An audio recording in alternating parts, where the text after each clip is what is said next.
to theairnetwork.net and Monday Night Sports Talk live on the air, online at theairnetwork.net and TuneIn Radio. It's a Monday, the last day of February as we're looking for spring not too long from now. Also Leap Day, and I haven't really figured out the significance of Leap Day in my life yet, but probably a couple guys could speak to that. Dave Shannon live from Altoona tonight via Skype, and Chad States live in Huntington. Either one of you guys know the significance of, Leap Day? I do. What's that, Chad? The thing is, every year, the Earth actually goes around the sun 365.25 days. So every 4 years, you have to catch up that day that's actually out there. So we don't revolve around the sun 365 days exactly. You have to catch up in time, and that's what the leap year does. Dave, I mean, what's your take on that? Because you're into astrophysics stuff and sometimes meteorological It just endeavors. proves the insignificance of humans and their inability to accurately keep track of time. And who really gives a crap? Because, quite frankly, I couldn't make an extra buck today because of Leap Day. Matter of fact, if I were still working, I'd have probably taken today off, Chad. That might have been just an excuse. But somebody said online today, hey, it's Sadie Hawkins Day. Now, I do remember those bogus Sadie Hawkins dances at the junior high school back when we were kids. Another reason to stay away from girls. You know, I was so awkward at 7th grade, 8th grade, so I didn't want to be dancing with anybody. Anyhow, it is Leap Day, of course, as we head into March. It's also spring training in Bradenton. Black and gold teams getting on the field, I believe, at McKechnie today. Meanwhile, some controversy. They head off to take on Detroit tomorrow. Is that tomorrow? Okay, so today they played each other, and some of the farm team, I understand there are a couple guys from the Curve that actually started today, got a little play time. But let me ask you this, Dave, and then Chad.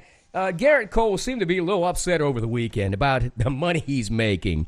If I'm not mistaken, isn't there a minimum that you get in the first 3 years of your contract, which basically amounts to about $500,000? Well, he got paid about $531,000 last year, and also a $10,000 bonus. Should he be happy or should he be upset, or don't I understand what that's all about? Dave and then Chad.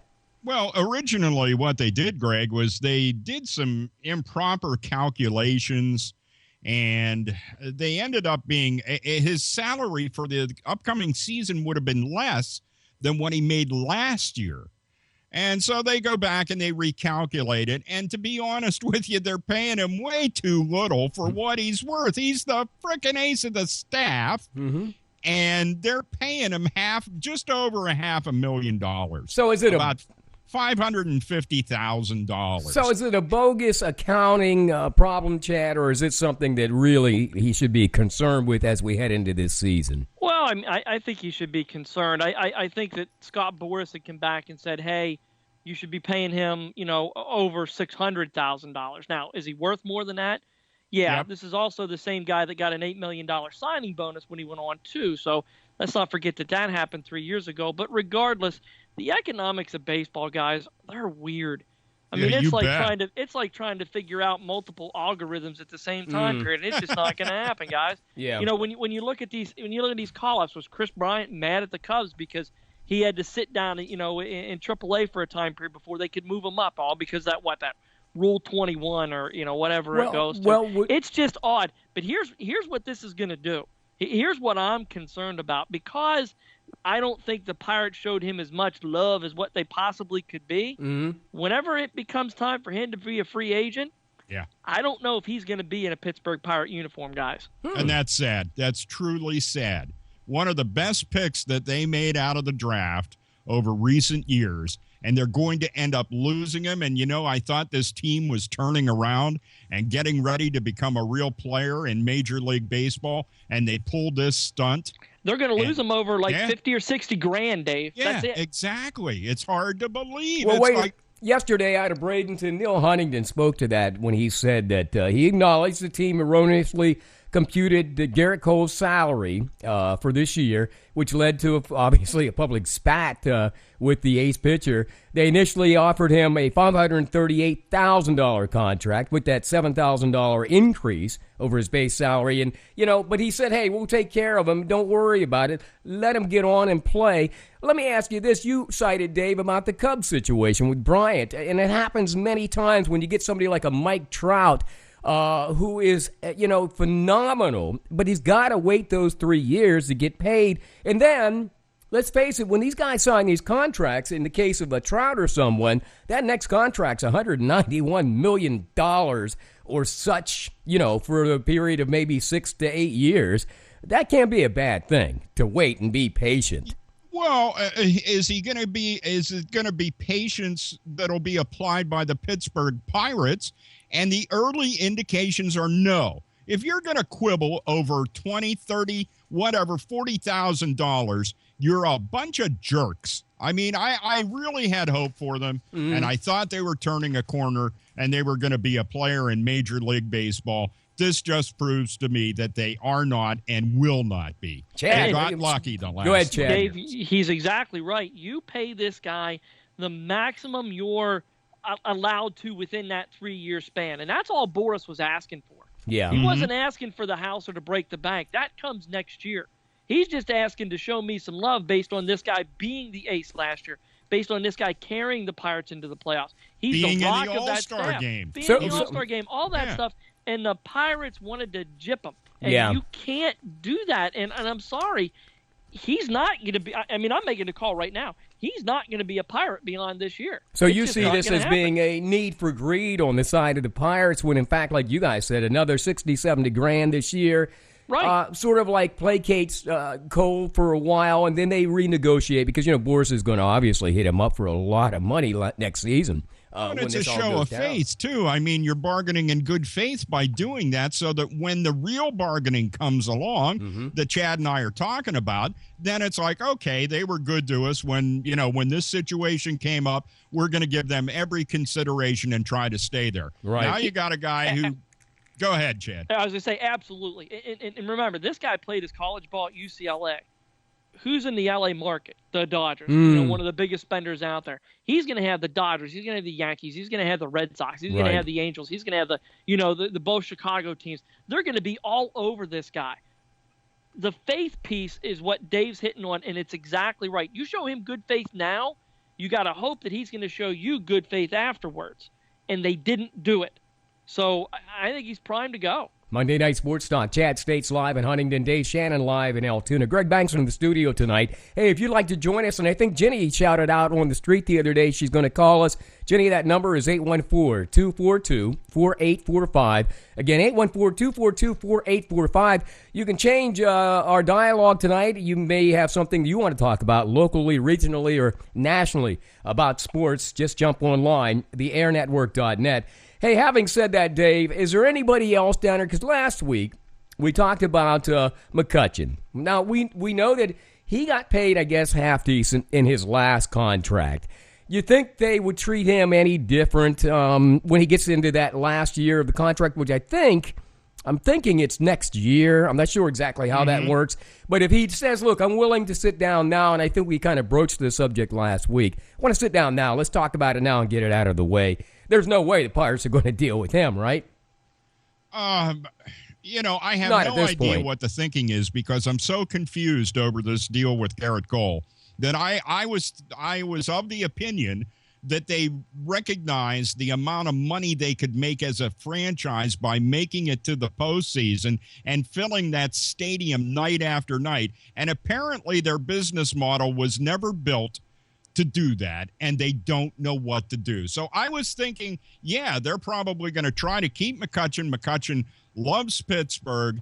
He's obviously a big contributor to their success, and you don't want to lose him. You don't want to lose him because then you get your fan base riled up. How many little kids do you see when they televise a Pirates game from PNC Park? Little kids with Andrew McCutchen signs, Andrew McCutchen jerseys, Andrew McCutchen everything, and you're going to go and alienate those youngsters now that in a couple of years are going to be 14, so that at some point it comes down the line and it's like, hell, I'm not going to their games ever again. They got rid of my guy. Yeah, good case in point. Hey, well, let me ask you, Chad, because Senators, the Nationals may have the same situation or have had to deal with it, maybe with Bryce Harper and other folks involved in that. Do they seem to be, tight with a buck, or are they willing to make a move? I don't know if there's somebody on that roster coming up for arbitration or an extension as well.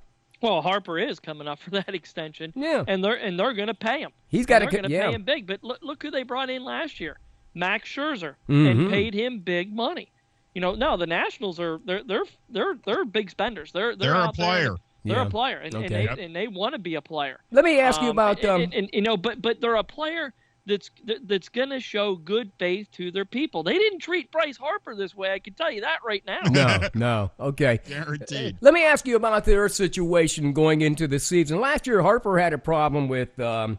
Yeah, Papelbon. What kind of situation it has to be cleared up there between Harper and Papelbon this season? I mean, is there anything out there that you can see that might disrupt that locker room at all? No, I mean, I think them getting Dusty Baker as a manager is a big help. Yeah, that was the key. I mean, that's a huge help for that locker room. I think Matt Williams had lost it. Papelbon came out and publicly admitted, hey, I shouldn't have did that. Harper and I are good, this, that, or whatever. But that's just guys getting after guys. Yeah. And that happens in the heat of battle, specifically when you've had all this pressure build up on you that you were supposed to be this great team and you fell. Your expectations just dropped off the table. Mm-hmm. So it was a very frustrating year for them. So I think they're going to be fine. I think Dusty Baker definitely helps out that situation over there. But with that said, the Nationals are they're one of those teams that wants to be a player into Major League Baseball. They want to invite these good players to come here. They want to treat their players with respect, and they want to do all those things.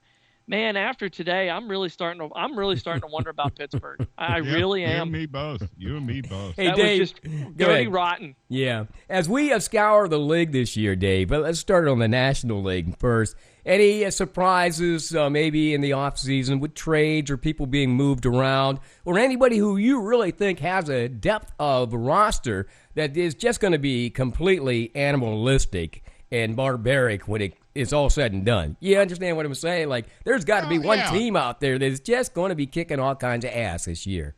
Well, and, the pundits all believe it's going to be the Cubs, and that may well be. I'm not sure. I don't know what's in their minor league system. I know what they have at the major league is a damn good team, and they have the best manager in baseball, I think, especially for a group of young guys. This is something that Joe Madden has proven year after year, is his ability to coach up young players. And, look at all those years in Tampa Bay. What was he dealing with? Guys coming up from Double-A and, even Single-A to play for Tampa Bay. And, he took the Rays to heights that they probably never should have been at. And now he's going to do the same thing with Chicago. And I will say this much in defense of Bucco's manager, Clint Hurdle. I think he's managed to get a lot out of a lot of young guys. I think he's, a similar type coach. Right. About the only other guy I can think of immediately, there's two other guys. Kenny Maka, I think, is a manager of that caliber, and also Art Howe. But bottom line is, I just look at Chicago, and I'll tell you the one that's going to be a surprise, I think, is Arizona. I think the Diamondbacks are, poised to do something. I don't know if Chad agrees with that or not. You just stole my thunder. I was hoping you weren't going to bring that up. Absolutely, those are the two most dangerous teams, I think, in the National League right now. I think Arizona has a powerhouse of a lineup. I mean, Paul Goldschmidt is a very underrated superstar. And that's only because he plays in Arizona, and you're not seeing him night after night. This guy's one of the top 5 in all baseball. He's that good. And now they've married up a good pitching staff.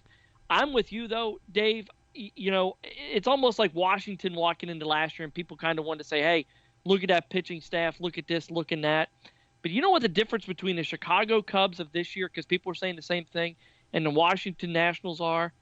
Joe Madden. Yep. Joe Madden's the greatest manager I have seen in the last 10 years in Major League Baseball. What he did in Tampa Bay is just absolutely borders on the insane, because low budget. Now, granted, he had good talent, but that talent was only 2 or 3 years into the major leagues and then gone somewhere else because they couldn't afford him.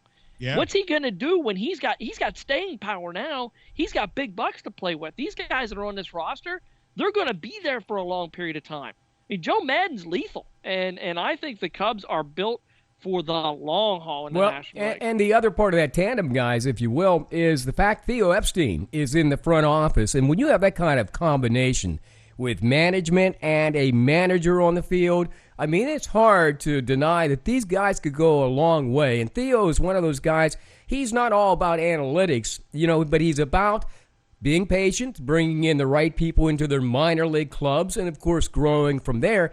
And I don't know, Dave, but I think he's only been there, 3 years? This will be his third, maybe fourth year coming down from Boston. Now. And, I think he had his eyes on Joe Madden the whole time. That's the cool thing about that. I think Theo had a plan from the beginning. Now, I don't know what Arizona brings to the table, because I got to be quite honest, I didn't see them a lot last year. As is the case, we don't see a lot of West Coast teams, or Southwest teams because of the television. And, of course, we're watching the Pirates because back you go here. to bed at 9 Yeah, o'clock I do. at night. I'm in bed by 10. And if you're just starting at 10, I tell the girls, hey, listen, I used to go out and party at 10 o'clock, but I'm in bed now at 10. So whatever you want me to do it now. While I still have some energy. But anyhow, just wanted to kind of get your take on that. Hey, Chad, who do you see emerging in the American League? Now, I wanted to mention the Mets, too, because they look good in the National League. But who in the American League could actually move upward this year? I think there were some moves in that league as well. I got to count out. I'm counting out the Yankees from the beginning, because I just don't see that organization being as tough. You still got Rodriguez in the lineup. They got to pay him all that money. So what about Baltimore? Anybody think they could? Actually, Baltimore, Toronto. I think Toronto's going to have a really nice year this year. In fact, I would be surprised if they didn't win the NL East. Houston's built a nice franchise down there. Mm-hmm. They are my surprise team in the American League. I would not be surprised to see them in the World Series as well. That's a team that, just a couple of years ago was the worst team in all of Major League Baseball. But they've done a really good job of building up that farm system and making trades at the right time to get the right people that I think Houston can surprise a lot of people this year. Yeah. I mean, they made a nice run in the playoffs last year, don't get me wrong. And I'm remiss. I want to mention another team in the National League. Don't sleep on the San Francisco Giants. This is their year. Yeah, this would be their year. But they made some moves in the offseason, too. Don't sleep on the Giants. And it is their year. It's an even year, but there's just something there, I think. Dave, I agree with that. Chad's assessment of Houston is spot on. Right. I'm going to be curious to see. I think Kansas City has the potential to come back and do it one more time. Okay. I do like Kansas City's team. I think they have a nice, well-rounded team. Right. I love their catcher. I keep forgetting his name, but to me, Salvador Perez. Oh, Salvador Perez has got to be the, Yadier that's Molina is name. who he is. That's a but catcher. Perez, oh my goodness, is Manny he good. Sanguillen. I mean, that's what it reminds me of. And they tell me Sanguillen's working with our catchers down in Florida this spring, and he and Cervelli have a really wonderful relationship. So, hey, let me ask you guys this, and think about this a second. Dave, if you have the opportunity as a baseball commissioner to, for instance, I just heard about this the other day, realigning baseball, and you had the chance to either move to a new division or different division, the Pirates, that is, or move to a new league, what would be your choice? Or do you just stay where you are and compete? I don't really have a whole lot of problem. I mean, one of the things they did when they did move Houston into the American League. Right, that's an example. They've created a situation now where, it was a big deal when you had the interleague games. Right. It's not such a big deal now because the only way to balance everybody's schedule out is you have to play, it's a given now. Yeah, you play all the other teams, right. And so with that in mind, I mean, I really don't have a problem. I think they have the only thing that it's starting to wear thin on me, and you and I touched on this a little bit I don't know if it was last week or the week that Jimmy was on when we were talking about the NBA All-Star Game. Exactly, yeah. And to be honest with you, I'm starting to be a little bit fed up with Major League Baseball assigning home team advantage based on the outcome of an All-Star Game. I just don't think that's right. I mean, you should be rewarded for having the best record in baseball or the best record out of the teams that are remaining, or I just think that, if you played that well, then you should be rewarded by having the home field advantage during a World Series. And, I wish they would do something else with the All-Star Game. That's all I do as far as being commissioner goes. Hey, Chad, posing the same question to you. You're the commissioner. Do you see a realignment for the Pirates? Do you keep it the same, or do you put them in a different division, or maybe even look at the American League? No, I keep the things the same. Their natural rivals are now in the American League or in the National League Central. I mean, they have a decent rivalry. Except for the Phillies. Well, except for I'm not sure the Phillies have any rival right now. Nothing in Philadelphia rivals their cheesesteaks, Reds, I'm sure that might be their biggest rival this year for who's going to lose the most games in Major League Baseball. But no, I think you keep things the same. I don't see any issues. They moved Milwaukee from the American League over to the National League a couple years ago. Right. That's worked out fine. I don't see any issues with that. Houston flipping over to the American League, that's fine with me. Yeah. If who really cared about Houston anyhow? I mean, really. It's exactly right. If I had to change one thing about Major League Baseball, it's learn to market your superstars better. Because if you're able to do that, you're going to promote your game better. Right now, baseball should feel like they're in a good spot. Football is getting hammered because of concussion issues and all kinds of other things. We know what the NBA brings to the table as far as, how bad that All-Star game is, how poorly, they don't play any defense, this, that, or whatever. Oh, yeah. Major League Baseball is sitting right in a good spot where they can take a nice leap forward, and I don't see them grabbing the chains. And they need to do that specifically with your superstars. Okay. Market the heck out of those guys. I should see Andrew McCutchen on national stuff. Yeah, and you don't. Yeah.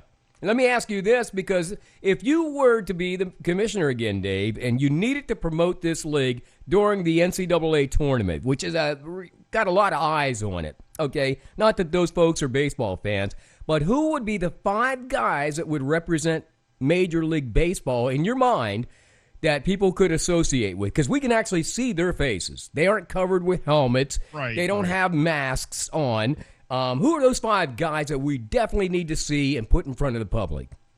Boy, kind of catching me off guard, but I'll 2 or 3 guys. McCutchen's one of them. Okay. One of the other is Bryce Harper. Okay. Then I'm How trying about to Trout? think of which. Let's double team this, Dave. Let's go Todd Frazier. Yeah, work on that. Okay. All right. Buster Posey. Yeah. I think would definitely be a good one. And give me a pitcher. Yeah, that's what I'm thinking. Yeah, of. who's I mean, do you go with Kershaw? Maybe, but he's not really an out there type of guy. He's not really a big personality. He kind of sits back on his laurels, so to speak. He did get Subway commercials, though. He has some recognizability there. Yeah. Did you guys mention Trout at all? Because he had Trout's another one. I wouldn't be afraid to put Big Papi out there for crying out loud. Yeah, this will be his last year probably. Absolutely. I mean, but the thing is, and it might take us a little bit to come up with these guys, but they're out there. They're there waiting to happen. Well, Dave mentioned McCutchen. They just don't do it. McCutchen might be more regional than national, Dave. I mean, there's certain players. No, he's more national. No. By no means. I mean, he was on the cover of the game, the MLB game 2 years ago. Yeah. Well, Chad just mentioned you don't get your picture on that box on the EA Sports game. Well, Chad mentioned the name to me. I'm not familiar with that guy the first guy he mentioned. Frazier? Yeah, and not Todd really. Frazier. Yeah. Todd Frazier played at Cincinnati, won the home run derby. Okay. Well, see, I'm not real familiar with him. This is a guy who won when he was in Little League. He won the championship at Williamsport. Oh, did he? Okay. And then came into playing for the Cincinnati Reds for a number of years, and now he's a White Sox. Beginning this year, because the Cincinnati Reds had a major fire sale and will lose 200 games this year. But he is your mom and pop, your red, white, and blue. He's your next Jeter type of athlete that's sitting out there. That's who you want baseball to see. Yeah. Or that's who you want baseball to promote. Just wanted to give us some thought as we Monday Night Sports Talk. Dave Shannon live in Altoona. We have Chad States in Huntington. Greg Banks in the studio. Let me ask you this real quick, and we'll wrap up baseball. Barry Bonds did an interview last week in which he said, well, no matter what, I'm a Hall of Famer, and I need to be, I'm already in the Hall of Fame, or something to that effect. What do you say to Barry Bonds? He's never getting in. I mean, you ever see him getting in, Dave, and then Chad? At some point, maybe even after you and I, Greg, have, ceased taking in oxygen and making carbon dioxide. Okay. But I do see, because there's this thing with America. And what it is can you outlive it is the one thing. Mm-hmm. Is your lifespan long enough? But Americans are very forgiving. And they're forgetful, in too. so many ways. Yeah, okay. And there will come a point when the people who are voting to decide who goes into the Hall of Fame are going to be much younger. Right. And they're going to look back and they're going to say, yeah, this guy did this, but he still did it. It still takes a certain physical and athletic ability to do the things that he did. I think Barry Bonds, without steroids, still hits a ton of home runs. Yeah. They just don't go quite as far. No. That's all. Hey, well, Chad, same question, because in this political correctness, okay, this era we live in, especially with this election cycle going on, can we be so forgiving and forgetful and let maybe the next generation of people in 10 years let him in? Barry Bonds, that is. Y'all thought the same thing with Pete Rose, didn't you? Yeah. Yeah, that's true. Pete Rose isn't in a Hall of Fame with the next generation. In fact, maybe 2 generations after. Yeah, it has been about 2. Because I do not think that he will make a Hall of Fame. I know I would never give him. Is it because of the old sports writers? Because those are the guys that get him in there? No, I think it's just because he flat out cheated baseball. Okay. I mean, let's face it. If Ken Griffey Jr. does steroids at the rate that Barry Bonds did, Ken Griffey Jr. hits 1,000 home runs. Right. He was that much better of a ball player than Barry Bonds was. Mm-hmm. Ken Griffey Jr. could not get on the field all the time. He had suffered injuries. Right. One thing about a steroid is it's going to increase your ability to get through those injuries much faster. And recover, and recover faster and do all those other things. Griffey Jr. didn't do that. I'm telling you, he was the best pure outfielder I've ever seen. Right. Not only Barry that, Bonds was a good defensive player, but he was not at the same level as what Griffey Jr. was. And he was also the sweetest personable. Swing I've ever seen in my life. He was also personable, and right? The other thing about that swing, Chad, was the speed. I have never seen a player get the bat through the strike zone faster than Ken Griffey Jr. did. The warehouse in Baltimore. That is no small feat, guys. Yeah. Wow. So my point is, no, Bonds cheated, and he needs to be. History needs to show that cheaters don't win. And I'm sorry, maybe he put up Hall of Fame numbers, but he didn't do it the right way. And I know it was the era. I know that there was a lot of other people that did it, and some of them did caught, but Roger Clemens isn't going to make a Hall of Fame because of it. Mark McGwire's not going to. The list just continues on and on and on. Well, we mentioned, give him a participation trophy at least. At least he showed up. He got a whole bunch of money, didn't he? Yes, he did. He got paid, man. I remember he got paid for cheating. I remember being in Bradenton probably back in '91, his last season, I believe, with the Pirates, and I was there for the whole week. And of course, I was one of those mealy-mouthed, press corps members who at least you had to make an attempt to get his attention. So I waved and said, "Barry, can I talk to you?" And he started walking towards me. Then he waved me away with his mitt and walked the other way.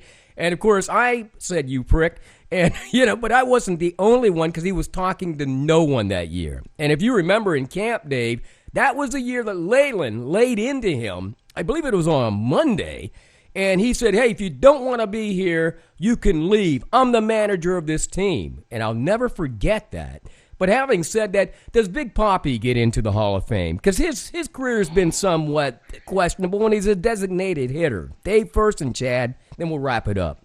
Well, in the end, I think some of, I just got into or heard about an argument that went on whether Stargell should be in the Hall of Fame. And that if he hadn't had the big 1979 series, if maybe he would not have made it into the Hall of Fame.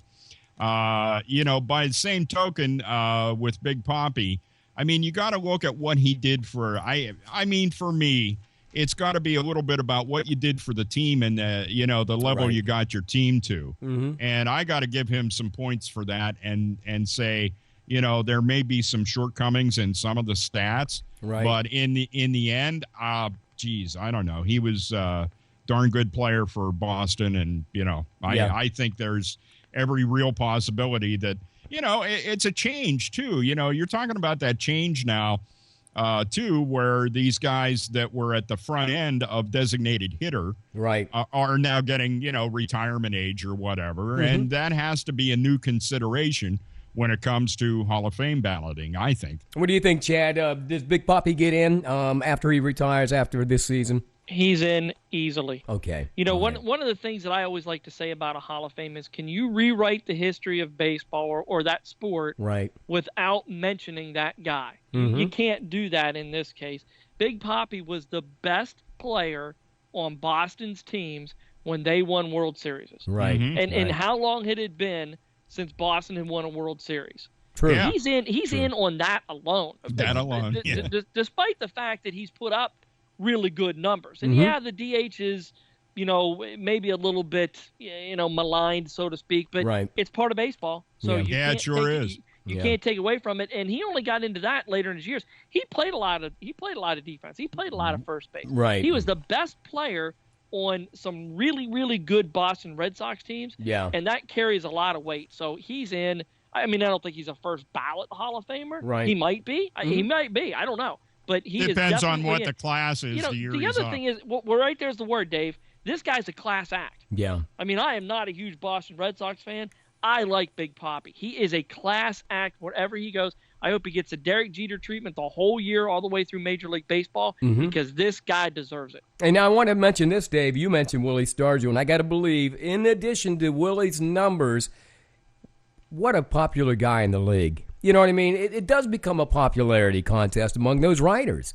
And if you're a likable person, that's got to count for something. It does count for something. Yeah. But, at some point, too, then you get the guys, a lot of times after you hear about the induction class that's coming up, right, you'll hear them start to pick a guy apart. Yeah, they'll hear the stories. It's like they were all over Mazeroski. Oh, yeah. And everybody's contention was the only reason that Maz made it to the Hall of Fame World was Series. because he had a home run in the 1960 World Series. Well, that brought him to my attention, that's for sure. And in my book, he's a Hall of Famer, so. I'll tell you what, there wasn't a better guy playing second base, even in his later years when he gained a lot of weight. And I have the same birthday as Dick Grote. I'll never forget that. So I was a big Pirate fan back in those days. Hey, Monday Night Sports Talk here on the airnetwork.net. Give us a call, 814-242-4845. That's 242-4845. Call now because you're not going to get a word in edgewise because we're just shooting through this Monday edition of Monday Night Sports Talk. Chad,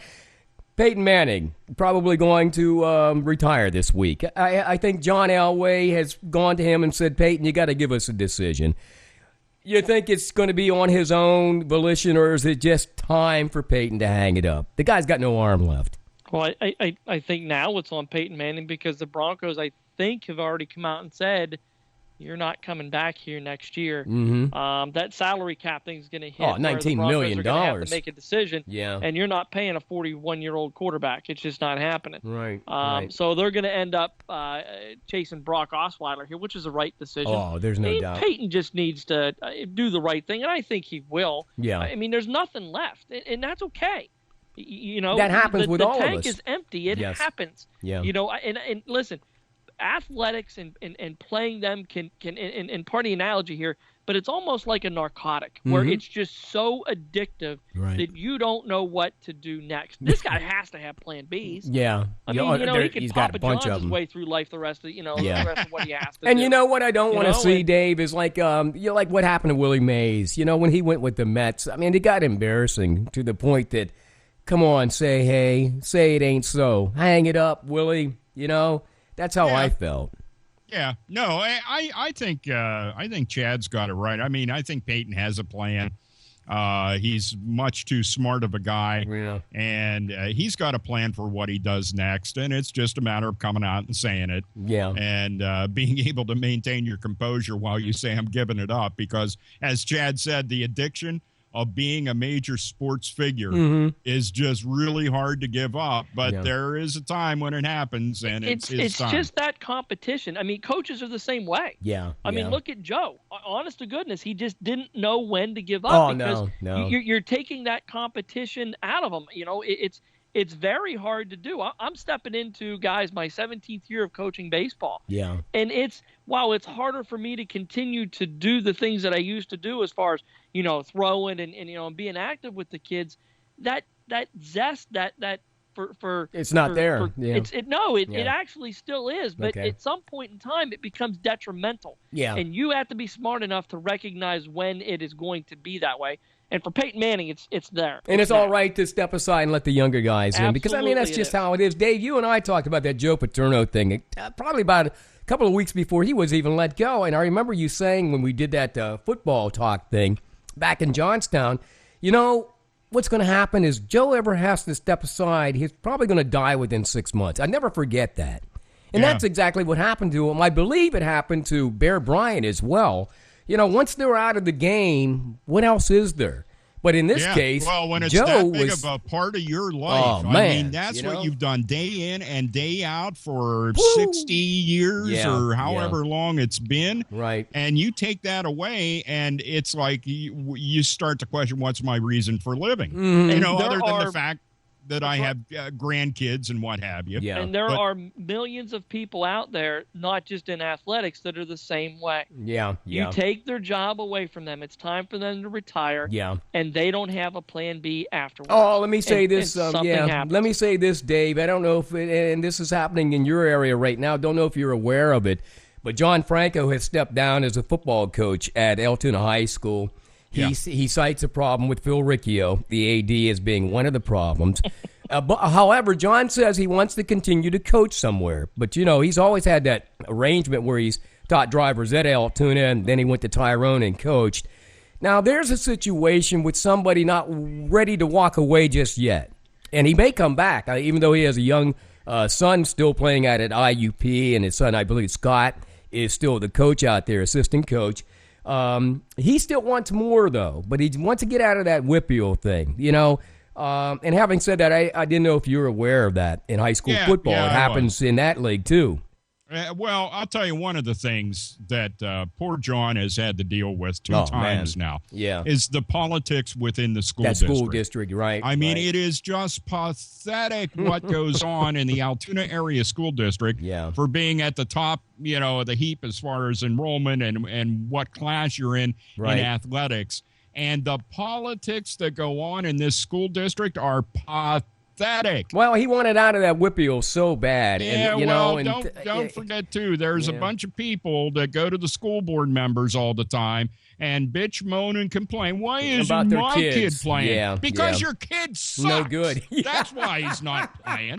We don't have that problem in Huntington, man. No, well, okay. It gets political everywhere, but that's not the can of worms I was trying to open. I was just making light of the fact that when you know it's time to go, it's time to go. But it is sad that John Franco is not the coach anymore. Exactly. Yeah. Let me tell you what, Altoona doesn't know what they're missing. You know, I watched him on the sidelines for Tyrone for 10 years playing against Huntington, and there wasn't a finer coach on the other sidelines that I have ever seen. Wasn't a finer human being. And that's exactly right. He won with never dignity. A finer human being. He also lost with dignity. Yeah. Phil Riccio, and I'm just going to go say this right now. And you can say that. He's never done that in his life. He was the head coach at Hollidaysburg, and he was terrible over there. Well, he was at Altoona High there, I remember, Phil Riccio, and we used to joke, and I don't know the man, but the joke was when he became the head coach at Altoona years ago, it's like that dude never even played football. Wasn't he the mascot, Dave? I think he was the mountain lion during the football games. I mean, how do you become the coach of a major high school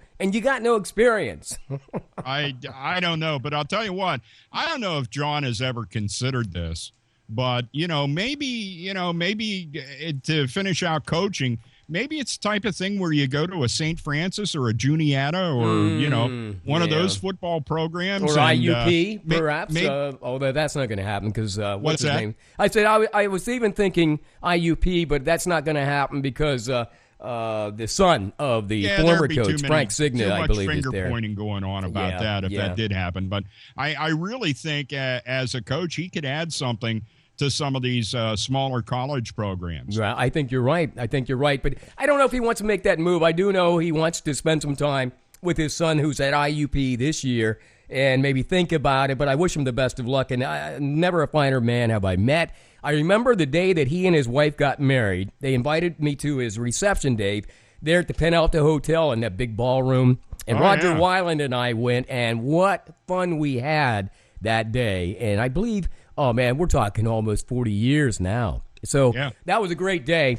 But let me ask you guys this question, and we'll move on from football here on Monday Night Sports Talk. Tom Brady's 38. Today, he signs a 2-year extension beyond his 2 years left on his contract. Do you think this guy's going to be able to make it, Chad? Is he going to be able to play these last 4 years? And then Dave? Not if they continue to have offensive line problems like they had this year. He won't make it past next year, for crying out loud. But with that said, Tom Brady still has a very powerful arm. Now, at some point in time, it's going to go downhill. When Peyton Manning was, 37, 38, when he made his first Super Bowl with Denver, that offense was on fire, and he was throwing the ball real well. And then all of a sudden, something happened. And that's going to happen to Tom Brady over the course of this contract. I don't think he's going to make it all 4 years. But here's what the Patriots are saying. They're showing good faith in Tom Brady by bucking up and doing what they think is the right thing to do. Good faith. Take a page out of that playbook, Pirates. Here again, they have him sign that 2-year extension beyond the 2 years he has left on his contract. So somebody, at least they're giving good faith, and I would hope that maybe, perhaps even McCutcheon might be able to step out next year and sign beyond his current contract. That's all I'm saying. That's all I would hope for. So the best of luck to Peyton Manning as he retires, and Tom Brady. We're going to have to put up with the guy for another 4 years yet. Hey, it's Monday Night Sports Talk here on theairnetwork.net. Glad to have you along. You can call us up, 814-242-4845, and join in the dialogue with Dave Shannon live from Altoona. Chad States from Huntington. Chad, real quick, people had good things to say about your broadcast with high school wrestling. Just recently, Huntington Bearcats taking 8 wrestlers into the regionals this weekend. How do you think they're going to fare? I think they're going to do okay. They're taking 8 solid wrestlers in. I think they're going to get at least 5 of those guys off to states next weekend. Okay. I mean, let's face it, though, the Southwest Regional and AA is an absolute meat grinder, though. I think there's going to be maybe 4 to 5 returning state champions in that regional.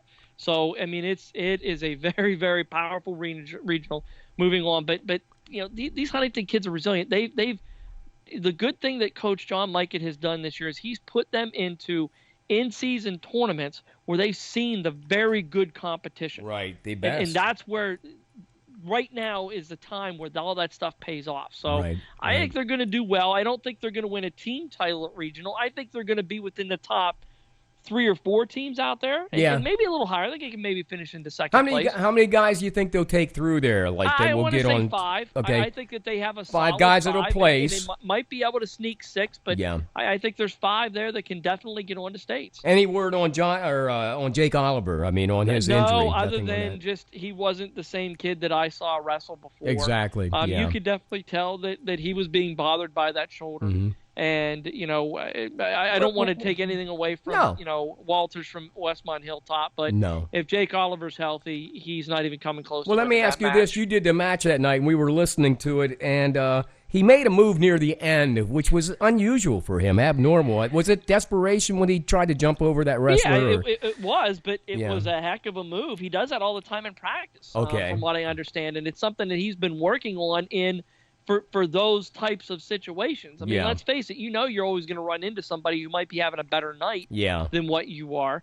And that happened to be the case. So, I mean, my hat's off to him for at least trying. What do you think maybe Coach Coach Bojan had video of him from Westmont, because these kids wrestle one another in these clubs like Young Gun and some of those other things. I don't buy a lot into, hey, you can have video on a wrestler, but ultimately you got to tie up with them. So that's true. That's true. I don't really think that holds too much water in this sport. I mean, you're not going to learn moves because a good wrestler is going to adapt to whatever's thrown to him. Hey, real quick, and then we'll wrap that wrestling thing up and hit some hockey here with Dave. But real quick, Penn State Nittany Lions heading into the Big Ten wrestling tournament. Where are they going now? Is it the NCAA's? No, they're headed into the Big Tens. That'll be held this weekend at Iowa City. Yeah. Penn State has 4 top seeds going into. Man, I got to tell you, Chad, Megaludis on that last match, he just amazed me, man. I know you saw that too. That was they're incredible. Unbelievable. I mean, these kids that you're watching, they're just a different level. And when you look at the top 5 weights, Megaludis has 3 PA state championships. Conaway 1. Yeah.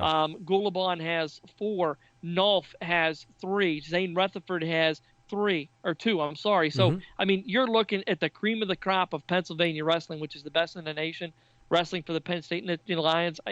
Lord help the rest of everybody else that's out there. Yeah. Hey, best of luck to Penn State wrestlers. Also, Bearcats, as they head to Cannon McMillan High School this weekend for the Southwestern Regionals. So the best of luck to them, as hopefully they'll bring back some place winners and as we head into the States next week. Dave, let me ask you, because I had asked you earlier this evening as the Penguins probably get set to take on, or probably underway now, Arizona. I'm not sure if they're playing First now or period's not. almost done. Okay. And by the way, the score is Pittsburgh 2, Arizona nothing. And guess who's 2 goals on their way to a hat trick? Don't tell me. Who is it? Patrick Hornquist. Hornquist. Okay. Yes. Hey, well, let's talk about the Penguins a little bit. They had a trade that, I don't know, today, Sergei Plotnikov, okay? Sergei Plotnikov, the puzzle piece, they called him, for the Penguins. His hope was that he would be able to play with Malkin and kind of assist Malkin in making some things happen. What happened there, and what was the reasoning for getting rid of him? And what did we get for that? Well, we got some things. All of the dealings were with Arizona that Pittsburgh made here at the trade deadline.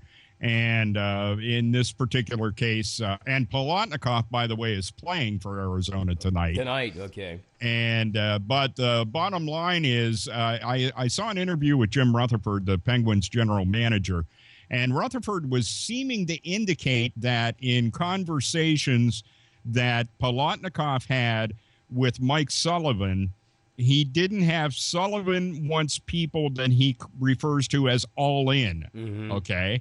And assuming all in with his program and his, way of doing things. And apparently Plotnikov was not all in, and since he was not all in, he's now all out. All out, yeah. So that's the rationale that I got from it, that he didn't seem to want to buy into, what was going on. And, it's kind of, I don't know what his rationale was. Of course, he's a Russian. And one of the things that was brought up from some of the reporters that were there was Plotnikov wanted to go home at Christmas time. Back to Russia. The Penguins organization would not let him go. Right. And there's a question as to how much that had played in to Plotnikov then copying an attitude about playing for the Penguins. Well, somebody had mentioned that he had actually played on a Russian team, I think, before he came over here. And there was some thought that he might want to go back and play for the Russians. I don't know what that was all about.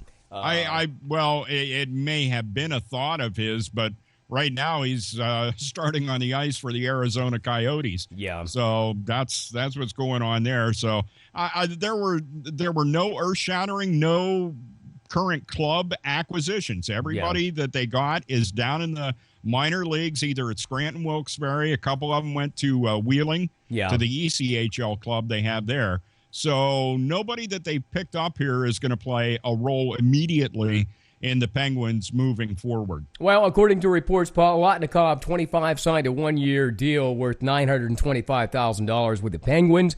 Briefly served as a candidate to skate alongside Ivani Malkin soon afterward at training camp, and I don't know, everything kind of imploded from there. But how is Malkin doing these days? Give us an update on his health, and what are we looking like as we skate here in the last couple of months, man? Well, actually, we're down to about 6 weeks now.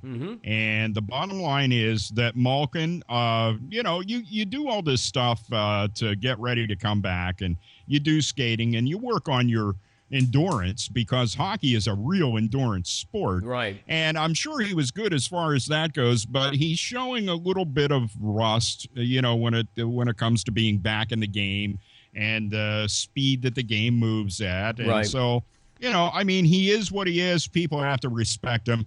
He still has the mentality of a winner, the mentality of, I'm going to make something happen. He's a leader. Yeah. And so with that in mind, I'd say in another week, Malkin is going to be back to being Malkin. He'll be scoring goals and what have you. But to the credit of other Penguins, there was a 2-goal performance by Phil Kessel the other night. Yeah. Those guys have really stepped up. Carl Hagelin ended up with a couple of goals, and it's just good to see those guys. Because, was that in that Winnipeg game that I watched the other night? Okay, yeah. So, you start to add all that stuff up, and, here's the problem I see with the Penguins. You and I talked about this before hitting the air, and that is that I see the Penguins either not making it out. They'll get into the playoffs. They won't make it out of the first round. Right. And if they do, for sure, they won't make it out of the second round. One of the things about a Stanley Cup champion is whether your goalie gets hot. And quite frankly, Fleury has been playing really well of late. Yeah. And he's only maybe had 1 or 2 games over the last 2 months that you would say were bad games. But by the same token, I don't know that he can totally carry that team on his back. He may be able to, but there are some things going on still with the way the team lines up on the ice, the way they get into situations. They allow, a lot of the time, they allow too many guys in front of Fleury, and he ends up being screened out. And there isn't much you can do. I mean, that thing's coming at you at 100 miles an hour. Right. And it's like, if you're screened and you don't know it's coming, good luck to you. Yeah. And really sometimes it is good luck that you manage to make a save. I've not looked at the standings lately, but who is actually leading in this conference thus far this season? I mean, who's the team to beat? The Caps, okay. By there far. you go. And the Penguins have their makeup game from the snow weekend coming up tomorrow night in Washington. Ooh, okay. It's a very busy week for the Penguins this week. Wish them the best of luck, yeah. That's the way the scheduling goes, but that's going to be a big one for them coming up tomorrow night. Back-to-back games, playing the Coyotes tonight in Pittsburgh, and then tomorrow night they'll be in Washington to take on the Caps. So, it's going to be a busy week for them. They do have some critical games. They also get the Rangers at home on Thursday, I believe it is. And then, let me see. Rangers on Thursday, and then Calgary on Saturday. All right, so busy week for the Penguins this week. Yeah. As they're on the ice right now against the Coyotes. And that score, I think, last check, Dave, I thought you said 2-0 or 2-1? 2-0, end of the first period. All right, Dave Shannon live from Altoona. Chad States, by the way, in Huntington on Skype, and you can always Skype us as well. Just Skype us at Greg Banks 3. Simple as that, Greg Banks 3, make the contact, and we'll put you on the air with us. Or just call us the old-fashioned way on the phone, 814-242-4845. That's 814-242-4845. Hey, guys, today I started a new talk show. It's called Middays in Racetown Country, and it's on Monday through Friday from 10 to noon with rebroadcasts 2 to 4 and 10 to midnight. We stay away from the sports world, but we talk about things like, last night, the Oscars, and Chris Rock, of course, the host of the show, and some of the funny things that we saw. And we also had an interesting guest on today, Judy Block-Jones, who is one of the founders of SNAP, and that's a group that talks a little bit about priests that abuse children. And isn't it interesting that we got her on the show today just when Spotlight, the motion picture, was named the best picture at the Oscars. Now, having said that, which has nothing to do with sports whatsoever, I'm just promoting the show. That's what I'm busy doing these days, doing this Middays in Racetown Country. And it's going to get controversial because people are going to they're going to probably piss me off, Dave. And you have sports and television and radio background. should I just take a deep breath when they call in, especially those people that want to call in and well, not just give Donald Trump the presidency, but let him take over the world? Yeah, well, yeah, definitely give him a tough time. Okay. I mean, we couldn't be in worse hands. That's all I'm going to say about that. All right. I didn't even want to go there, but I wanted to promote this show. Chad, real quick, there's some talk that RG3 will end up with the L.A. Rams as the quarterback. And, I don't know if he'll ever get back to his rookie status. Do you think that'll ever happen? And could this be something that could be a problem for RG3? I think it's a problem for the Rams. I don't think it's a problem for RG3. Right. He's not a pocket quarterback. The guy has to win games with his legs, Mm-hmm. and the NFL doesn't allow quarterbacks to do that. And, he's a phenomenal athlete. I mean, the guy's one of the best athletes I've ever seen at the position. The problem is he's not a pocket passer. And, you're going to get broken in half by these big, strong linebackers that can run with you, for crying out loud. Do you think it's in his head now? Because, whenever the Redskins yanked him, that can't help you psychologically either. Yeah, I don't know if that piece of it's in his head. I mean, you can – I don't know. I think you can rebound from that as an athlete. What I think might be in his head is all the injuries that he's taken. Oh, that's what and the next time that something does happen, now what? Now what's in store for me? So right. I'm a little bit concerned that I don't see him being a successful quarterback in the National Football League. And Dave, from the Sports Line today, Kaepernick perhaps leaving the 49ers. Where do you think he ends up as a quarterback? Because I don't think he's spoiled goods. I think he's still a pretty good quarterback. Yeah, I think you get him in the right coaching situation. Some people are saying Cleveland maybe he'll end up there. Well, it would make sense for the Browns to do something because they're kind of weak on the quarterback position as it is. Yeah. So it would make sense that Cleveland would try to do something.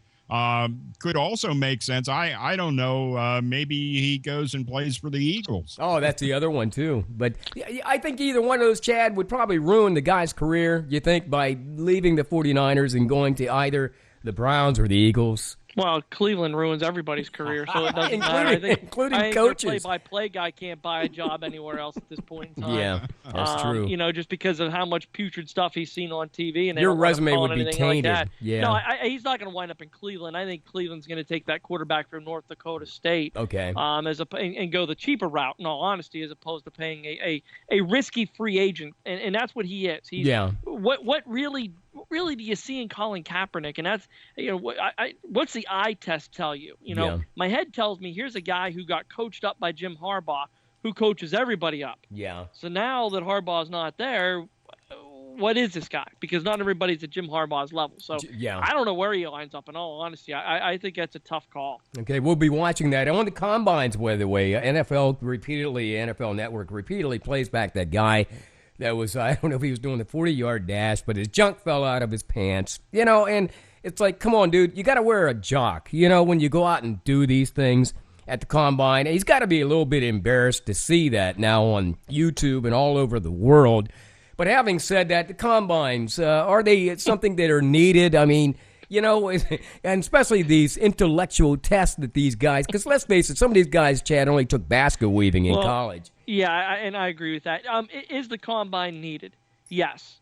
Is the Wonderlic test is what you're referring to? Is it needed? Right. Yes. Are character, interviews needed? Yes. What's not needed is for somebody to sit and watch it on their couch unfold before their eyes. Because if you're doing that, and that's what you want to be talking about is, hey, did you see this guy run the 40? Did you see him do, the standing, broad jump? Or did you see him do this and do that? Yeah. You've got some real issues. Well, maybe you think you're a coach.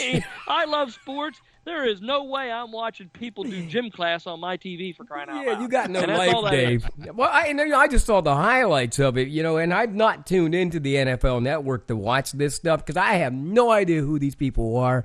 Like I said, half the time we see them this year, and then they're working at Walmart next year. But having said that, Dave, as we get ready to wrap up Monday Night Sports Talk, I don't know if you guys watched it, but Pitt, man, they made a statement over the weekend against Duke. I mean, that basketball team looks like they've got a little bit of momentum and could be dancing this year as opposed to, I think last year they ended up in the NIT or something.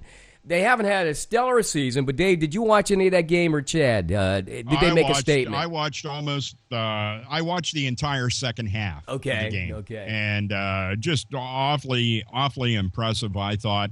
You got to remember that Duke was down a player in that game. Right. I forget the kid's name, but, big guy inside. Mm-hmm. And so they were down that player. But that being said, Pitt has some outstanding, and I don't know if that plays out game after game. No, it's but just they had coming three together. guys that I would give the ball to in any situation and let them shoot. Yeah. I mean, that's the way that was yesterday. And I was really happy for Jamie Dixon, Dave. Oh, yeah. I mean, you talk about somebody who deserves to have games like that go for him. Jamie Dixon's one of the best coaches in all of NCAA basketball. And I know he's not gotten to a Final Four yet, and I truly believe at some point in his career he's going to get Pitt to that level. Mm-hmm. It's going to happen. It's just a matter of when. But that guy deserves games like yesterday. Yeah. He really does. Hey, conversely, another Pitt alum or from the Pittsburgh area, Sean Miller. God love him. He had to deal with like a storming of the court the other night, and he thinks that the NCAA should do something about this. Let the players get off the court, and then you storm it. Dave first, and then Chad, what do you think about the storming of the court? Somebody's going to end up getting hurt or knocked out. Okay, because if I'm a player and you go to grab me as a student, does that give me a right to knock you out? Well, it's the same deal that you have with, when it comes down to at the end of football games. Mm-hmm. That it used to be a thing where you ran out in the field and ripped the goalpost down. Well, Right. you don't see that anymore. And I think it's time for, I don't mind mind the students celebrating because most of the time they do that. It's a humongous win. But by the same token, the chance for injuries is a big one. And I don't know that you can ever strike a balance, to say, okay, you can't go on the field or on the court until everybody's off it. Yeah, but Chad, then you can go on. And I think you run into problems. So you have to make a rule that nobody storms the court. Yeah, Chad, whose role is that to mandate that? The conference or the NCAA? It's the NCAA's, but good luck because they can't mandate anything. So, it's not going to happen. But this is a dangerous situation. Yeah, it is. Waiting to happen. And Sean Miller's exactly right. Something awful was going to happen out of this. But you can't trust Mark Emmert to pick up a fork and eat a piece of pie. So good luck with that. Hey, real quick, Steph Curry, man. He's just lighting them up all over the NBA. Is he as good as Michael Jordan, or will time tell, Dave? I mean, and Chad? I think he's as good. I think his teammates, certainly helped contribute to that, but I think he's as good. Offensively, defensively, let's not forget Michael Jordan was one of the best defensive players in NBA history. True that. So I don't think his game is there with Michael Jordan, at least on that level. But he is so fun to watch. Guys, I hate the NBA. I can't stand it. Me neither. And yet I want to watch the Golden State Warriors play because of him. I stay up late for that, Dave. If that game goes to like maybe 10:30, well then, hey, I want to see like Steph at least shoot up far up, maybe 30 points. The other night, I don't know if he had 80 or 90. I'm getting tired of keeping track of that stuff. But I'm like Chad, I'll wait to the playoffs, man, till they get down to the last two teams, and then I'll fall asleep. Yeah, really. Hey, Chad States, Dave Shannon. Hey, thanks guys for joining me on Monday Night Sports Talk. Let's do it again next week, then. All right. All right, wrapping up this edition of Monday Night Sports Talk. Thanks for tuning in here on the airnetwork.net. We'll do it again next Monday night from 7 to 8 live on the Air Network. Have a good night.